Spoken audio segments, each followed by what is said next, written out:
Hello, my name is Rob Evans, and I'm the Manager of Organizational Assessments and K-12 Services for Margolis Healy, and the School Security Liaison Officer for Vermont's Agency of Education and Department of Public Safety. This facilitated dialogue is designed to initiate a conversation about how your school would respond to a bomb threat and to familiarize you with your school's current emergency operations plans, policies, and procedures. Please remember the following guidelines throughout your discussions. This is a great opportunity to walk through an emergency preparedness scenario together. This is a low-stress, no-fault environment. There are absolutely no right or wrong answers. There is no hidden agenda. These discussions do not establish or imply a precedent. Please respond to the questions contained in this dialogue based on current plans, policies, and procedures. I don't know, or we don't have that, are okay and acceptable answers. Throughout this dialogue, as the scenario is developed, you will be asked to pause this presentation in order for you to be able to answer a series of questions. Please do not advance to the next part of this scenario until you have answered all the questions presented. And what if this happened at your school? Would you be prepared? Have you identified your school's relocation sites? Have your school's key decision makers discussed what would be expected of them during a situation like this?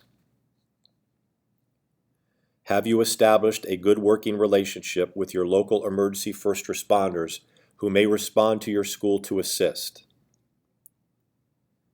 And have you identified who would be in charge if this were to happen at your school?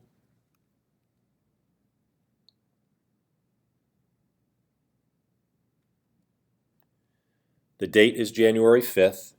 It's currently snowing outside, and the temperature is approximately 25 degrees.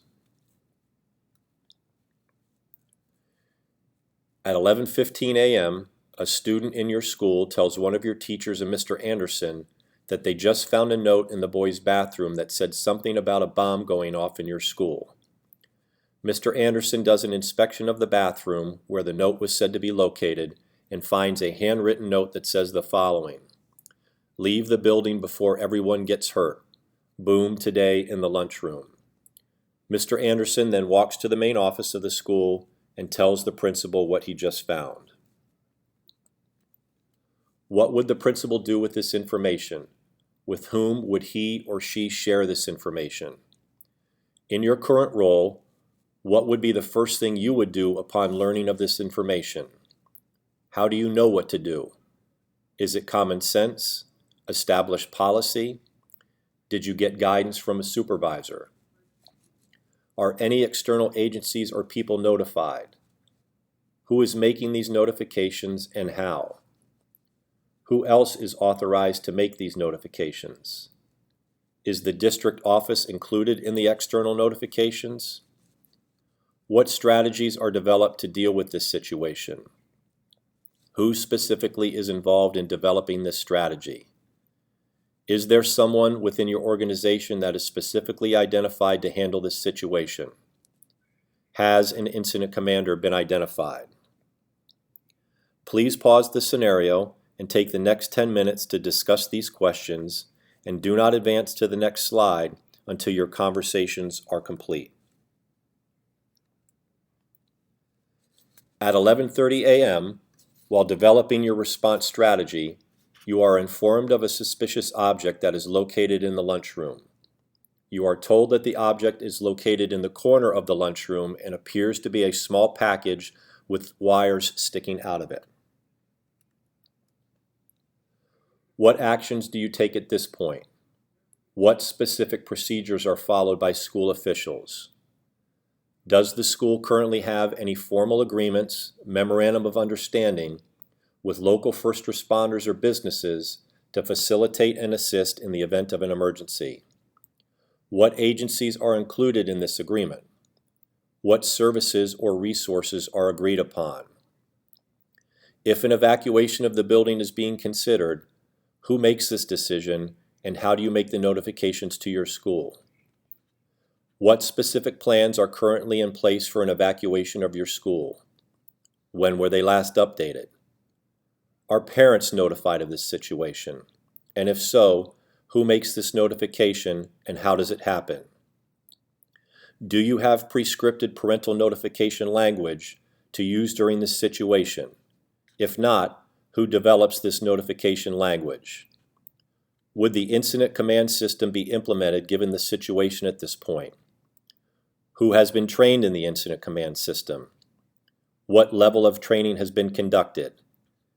Has the district office been notified of this incident? Please pause the scenario and take the next 10 minutes to discuss these questions, and do not advance to the next slide until your conversations are complete. At 11:45 a.m., based on the information you have at this time and guidance you have received from emergency first responders, the decision is made to evacuate the building. Are predetermined evacuation routes, relocation sites, family reunification plans, and accountability systems currently a part of your emergency operations plan? If so, does your entire school community know of these plans and what their specific responsibilities are during an evacuation? Do you have emergency go bags located in each classroom and the main office that might contain first aid supplies, school rosters, emergency contact information, copies of your emergency response plans and communication equipment if needed? When were they last checked and updated? Have they ever been used during an exercise? Has consideration been made to weather during an evacuation? Would extreme heat or cold change the evacuation process? Would heavy rain or snow change the evacuation process? And if so, how? Do any plans or policies exist to address these concerns?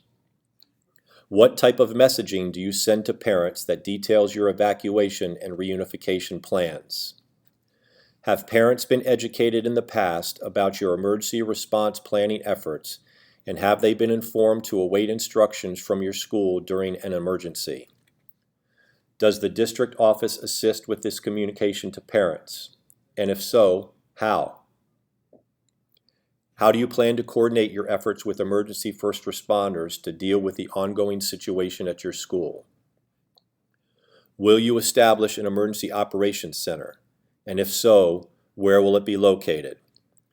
And how do you plan to coordinate your messaging to the media about this incident? Who will be responsible for this?